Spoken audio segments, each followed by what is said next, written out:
Soal yang pertama, 8 pekerja bangunan membutuhkan waktu 12 hari untuk membangun pondasi gedung. Berapa tambahan pekerja yang dibutuhkan untuk membangun pondasi gedung dalam 2 hari?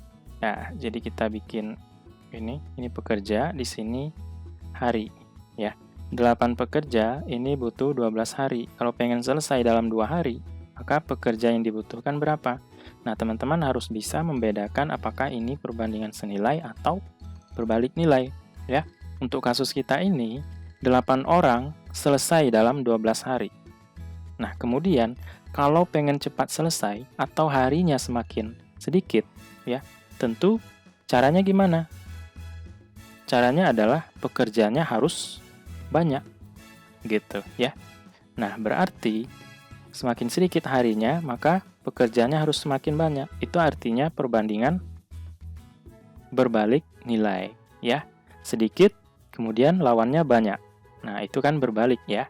Nah, sehingga cara mengerjakannya gimana? Ya, kita kali lurus aja ini. Nah, gitu.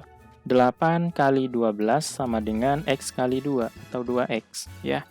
Kemudian 2 dengan 8 habis dibagi 2, ya. 4 kali 12 adalah 48 sama dengan X, ya.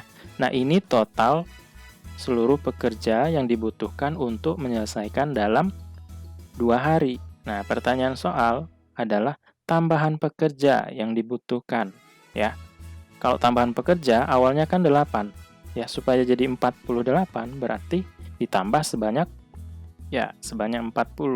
Atau kalau mau cari kayak gini juga boleh, 48 dikurang awalnya ada 8 orang. Jadi tambahan pekerjanya adalah 40 orang, yang C. Jadi teman-teman harus lihat dulu pertanyaan soalnya apa ya. Kalau tambahan pekerja ya tinggal kurangkan aja. Kalau ditanya total pekerja ya ambil 48. Gitu ya. Baik. Kita teruskan. Soal yang kedua, Doni mendapatkan nilai 81 untuk IPA, 89 untuk IPS, 78 untuk bahasa Indonesia, dan 86 untuk matematika. Bila Doni ingin mendapatkan rata-rata nilainya sebesar 84, maka berapakah nilai yang harus diperoleh untuk pelajaran bahasa Inggris? Jadi kalau kita data ya nilainya yaitu 81, 89, 78, 86. Nah, kita misalkan untuk pelajaran bahasa Inggris nilainya adalah X misalnya ya. Nah, nilai rata-rata semuanya ini kita misalkan biasanya simbolnya adalah X bar sama dengan 84. Nah, berapa nilai X di sini? Ya. Jadi caranya gimana? Untuk menentukan nilai rata-rata kita bisa gunakan rumus X bar sama dengan ya, jumlah data dibagi dengan banyak data. Nah, nilai rata-rata 84 sama dengan jumlah data ya kita tambahkan seluruh ini. 81 tambah 89 tambah 78 tambah 86 ditambah X dibagi banyak data. 1, 2, 3, 4, 5. Nah, bagi 5. Ini kita kali silang, 84 kali 5 sama dengan, ini kita jumlahkan, nanti hasilnya adalah 334 ditambah X. Nah, 84 kita kalikan 5, hasilnya adalah, ya, 4 kali 5 kan 20, simpan 2. 5 kali 8, 40. Ya kan? Tambah 2, 42. Sama dengan 334 tambah X. Ini kita pindah ruas saja, 420 dikurang 334 sama dengan X. Nah, ini berapa? 86 sama dengan X. Maka nilai bahasa Inggrisnya haruslah 86, yaitu yang C. Ya, bisa dipahami ya? Oke. Kita teruskan. Soal ketiga, Sari dan Ratih memiliki suatu pekerjaan. Waktu yang dibutuhkan oleh Sari dalam menghasilkan uang adalah 21 menit. Sedangkan Ratih membutuhkan waktu 42 menit. Jika Sari dan Ratih bekerja bersama-sama untuk menghasilkan uang, waktu yang dibutuhkan adalah, jadi kalau ada pekerjaan bersama, dilakukan bersama-sama, maka waktu yang dibutuhkan untuk menyelesaikan pekerjaan tersebut adalah kita bisa gunakan rumus seperti ini. 1 dibagi dengan waktu bersama. Kita misalkan TB sama dengan 1 per T1 ditambah 1 per T2. Kalau ada 3 orang nanti ya tinggal tambah 1 per T3. Ya, kalau ada 4 orang tambahkan lagi gitu. Karena di sini ada 2 orang ya sampai 2 aja. Ya. Nah, sehingga kalau kita masukin nilainya gimana? 1 per T bersama sama dengan 1 per T1 si Sari, yaitu 21 menit. Ditambah 1 per T2, 1 per 42. Nah, ini kita jumlahkan, tetapi harus kita samakan penyebutnya dulu. Nah, caranya gimana? Coba teman-teman lihat, penyebut paling besar di sini adalah 42. Ya.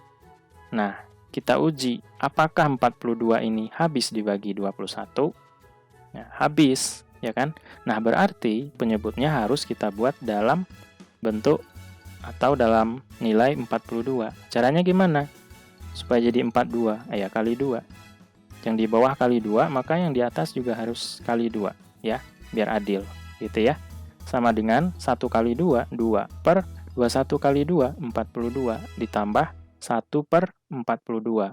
Nah, kalau penyebutnya sudah sama, maka pembilangnya ya tinggal kita jumlahkan atau kita kurangkan. Kalau di sini kasusnya ditambah ya. 2 tambah 1, 3 per penyebut 42. 3 dengan 42 ini masing-masing habis dibagi 3. 1 ini 14 ya. Jadi 1 per 14. Jadi kalau kita dapatkan 1 per TB sama dengan 1 per 14, maka TB-nya berapa? Ya 14. Ya kan? Tinggal balikkan aja. Jadi TB per 1 sama dengan 14 per 1. Nah, kan dibagi 1 ya tetap aja gitu ya. Nah, sehingga untuk menyelesaikan pekerjaan tersebut, kalau dilakukan bersama-sama ya, dia butuh waktu 14 menit. Jawabannya yang A, gitu. Soal yang keempat, sebuah ladang berisi tanaman rumput. Jika dimakan oleh 3 ekor kerbau habis dalam waktu 20 hari. Sedangkan jika dimakan oleh 5 ekor kambing habis dalam waktu 40 hari. Berapa hari rumput tersebut akan habis jika dimakan oleh 2 ekor kerbau dan 1 ekor kambing? Jadi kalau dimakan 3 ekor kerbau, ini habis dalam waktu 20 hari. Ya, kalau 1 ekor kerbau, habisnya dalam berapa hari? Ya, tinggal kali aja ya, 3 kali 20, 60 hari. Ya kan? Kemudian, kalau dimakan oleh 5 ekor kambing, ini habis dalam waktu 40 hari. Ya, kalau 1 ekor kambing, berarti habis dalam waktu 5 kali 40, yaitu 200 hari. Nah, gitu. Ya. Nah, yang kita ambil nanti yang 1 kerbau misalnya 60 hari, 1 kambing 200 hari, ya. Karena dimakan bersama-sama, kita buat rumus yang kayak tadi. 1 per T bersama sama dengan ya 1 per T1 ditambah 1 per T2. Nah, ini ada modifikasi sedikit ya. Kita misalkan bahwa T1 itu adalah si kerbau ya. Karena di sini 2 ekor kerbau, maka kita tulis 2 per T kerbau. Ditambah 1 ekor kambing, berarti ya 1 per T kambing. Ya. Jangan lupa di sini kita buat berapa banyak kerbau atau kambingnya. Kalau 2 ya kali 2 di sini. Ya. Kalau 3 tulis 3 ya. Itu saja perbedaannya dari soal yang ketiga tadi ya. Nah, gitu. Baik, kita teruskan. Jadi 1 per T bersama sama dengan 2 per T kerbau adalah 60 hari. Ingat yang kita ambil adalah untuk 1 kerbau. Waktu untuk 1 kerbau. Ya, yaitu 60 hari. Ditambah 1 per T kambing 200 hari. Nah, ini kan masih bisa kita sederhanakan. Bagi 2, 1, 30. 1 per T bersama sama dengan 1/30 ditambah 1/200. Ya, lihat, penyebut paling besar di sini adalah 200. 200 habis nggak dibagi 30? Tidak, ya. Maka caranya gimana? Kita kali silang aja. 200, kemudian kita tambah 30 kali 1, 30 per 30 kali 200, 3 kali 2 kan 6. Nolnya 1, 2, 3. Jadi 230 dibagi 6.000. Nah, T bersama kita balik. 6.000 bagi 230, coret nolnya. 600 dibagi 23 ini sekitar ya 26 hari. Nah, gitu ya. Jawabannya yang B. Soal yang kelima, bila seseorang berangkat bekerja pukul 6.10 menggunakan motornya dengan kecepatan tetap menempuh jarak 6 km dalam waktu 16 menit. Jadi jarak yang ditempuh 6 km ini dalam waktu 16 menit. Pada pukul berapa dia sampai di kantornya bila jarak ke kantornya adalah 21 km? Jadi kita cari kecepatannya dulu. Rumus kecepatan itu adalah jarak dibagi dengan waktu. Jaraknya adalah 6 km dibagi 16 menit. Nah, ini sama-sama dibagi 2 ya. 6 bagi 2, 3. 16 bagi 2, 8. Nah, jadi kecepatannya adalah 3/8 km per menit. Pukul berapa dia sampai di kantornya bila jarak ke kantornya adalah 21 km. Nah, jarak dari rumah ke kantor adalah 21 km. Sedangkan kecepatannya adalah 3/8 km per menit. Nah, yang ditanya berapa waktu?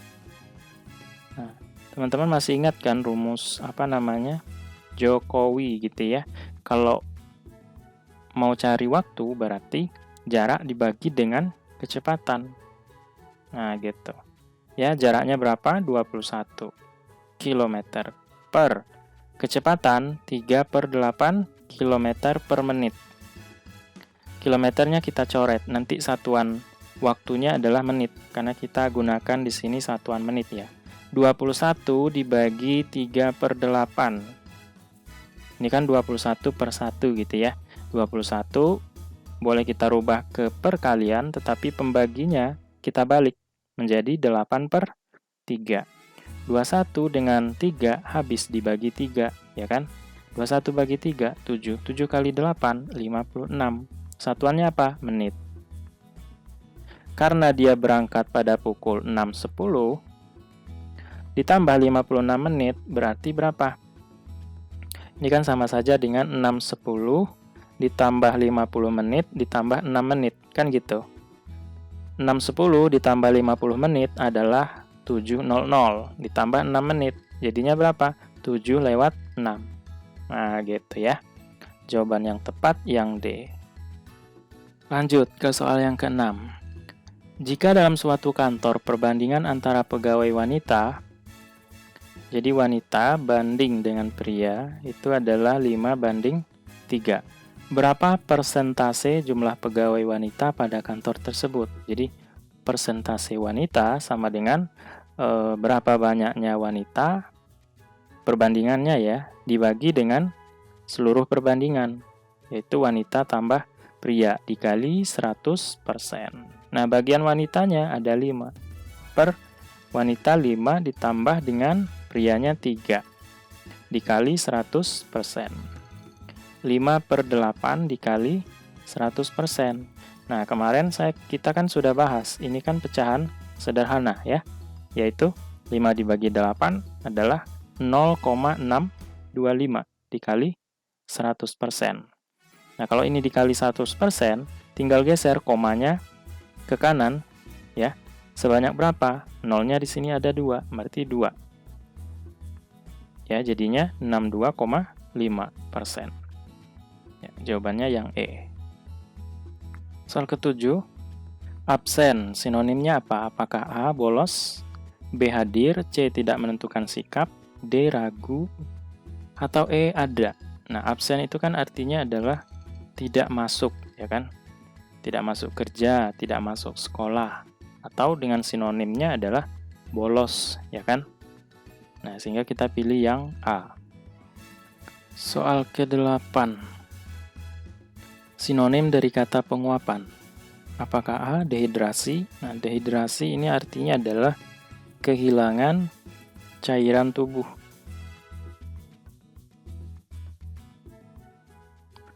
Rehidrasi artinya adalah proses senyawaan kembali. Kemudian, reboisasi artinya adalah penghutanan kembali.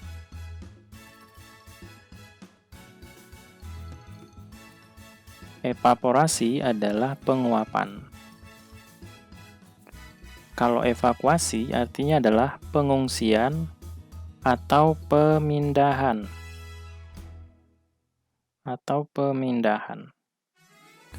Pemindahan penduduk dari daerah-daerah yang berbahaya. Artinya evakuasi. Sehingga jawaban yang tepat untuk sinonim dari kata penguapan adalah yang D, yaitu evaporasi. 9. Lawan kata dari kata acuh atau antonim, ya. Apakah A. peduli, B. tidak mau tahu, C. perhatian, D. istimewa, atau E. hirau. Ya, acuh itu artinya adalah peduli, kemudian mengindahkan. Yang A. peduli itu artinya sama dengan acuh, ya kan? Nah, ini sinonimnya. Yang ditanya adalah antonimnya. Tidak mau tahu. Nah, sepertinya ini jawabannya. Kemudian perhatian itu memperhatikan, kemudian apa yang diperhatikan atau minat. Kemudian istimewa artinya khas atau khusus. Kemudian hirau, memedulikan, mengacuhkan, mengindahkan, memperhatikan. Jadi ini juga sinonimnya ya. Sehingga antonim dari kata acuh adalah yang B, tidak mau tahu. Soal ke-10. Antonim dari kata atrofi adalah apakah A. kalah, B. juara, C. pembesaran, D. piala, atau E. piagam. Ya. Kata atrofi itu artinya adalah pengecilan atau penyusutan. Ya, berarti lawan katanya adalah yang pembesaran, yang C. Gitu. 11. Tangan, tubuh. Nah, analoginya dengan dahan, titik-titik. Apakah A. pohon, B. rindang, C. tangkai, D. daun, E. batang. Jadi kalau kita lihat di sini, tangan, tubuh itu kalau kita buat dalam bentuk kalimat, tangan adalah bagian dari tubuh. Ya, dahan adalah bagian dari pohonkah, rindangkah, tangkaikah, daunkah, atau batang. Nah, jawaban yang tepat adalah yang A, yaitu pohon. Kenapa pohon? Nah, ini kan tubuh kan umum ya kan? Kumpulan dari suatu organ, baik itu tangan, mata, kan dinamai tubuh. Nah, begitu juga dengan dahan. Nah, maka di sini juga harus yang umum gitu ya, yaitu pohon. 12. Genteng rumah. Analog dengan benang titik-titik. Jadi kalau kita buat dalam bentuk kalimat, untuk membuat rumah, maka diperlukan genteng. Nah, di sini, untuk membuat apa diperlukan benang. Nah, untuk membuat pakaian kan. Sehingga jawabannya yang E. 13. Kuman, steril. Istri, titik-titik. Jadi, kalau kita buat dalam bentuk kalimat, tidak ada kuman artinya adalah steril. Kalau tidak ada istri, artinya apa? Duda. Ya, jawabannya yang D. Soal ke-14. 13, 19, 23, 11, 17, 21, 9. Nah, dua angka berikutnya adalah, kita lihat angka yang selisihnya tidak terlalu jauh. yaitu 13, 11, kemudian 9, ya kan? Nah, ini kita kurang 2, ini juga kurang 2, gitu, ya. Kemudian, 19 ke 17, kemudian ke titik-titik. Yang pertama ini juga keduanya dikurang 2, ya. 19 kurang 2, 17. 17 kurang 2, 15. Ya, sudah kelihatan jawabannya yang D. Jadi kalau sudah yakin ya nggak usah dicari lagi untuk bilangan yang kedua. Ya, karena kita lagi bahas soal, kita lihat dulu 23, 21, kemudian berapa? Ini kan juga dikurang 2. 23 ke 21 kurang 2. 21 kurang 2, 19. Nah, sehingga jawaban kita sudah yakin, yaitu yang D. 15. 2, 3, 5, 8, 13, 21, 34, seterusnya. Tentunya teman-teman sudah tidak asing lagi dengan deret yang seperti ini ya. Nah, deret ini kita sebut dengan deret Fibonacci. Di mana untuk menentukan suku selanjutnya, itu merupakan penjumlahan dua suku sebelumnya. Ya, 5 itu adalah 2 ditambah 3. 8 yaitu 5 ditambah 3. 13, 8 tambah 5. 21, 13 tambah 8. Kemudian 34, yaitu 21 tambah 13. Nah, untuk mengisi titik-titik yang di sini, berarti 34 kita tambahkan dengan 21. 4 tambah 1, 5. 3 tambah 2, 5. Jadi, suku selanjutnya adalah 55, yang D. Soal ke-16, semua karyawan mendapat gaji. Sebagian karyawan mendapat bonus. Maka kesimpulannya adalah, lihat di sini ada kata semua dan sebagian, maka kesimpulannya nanti harus menggunakan kata sebagian, ya. Nah, sehingga jawaban yang tepat yaitu yang C. Sebagian karyawan mendapat gaji dan bonus. Nah, kita lihat jawaban A, B, dan D, E. Nah, yang A salah, kenapa? Karena masih menggunakan kata semua.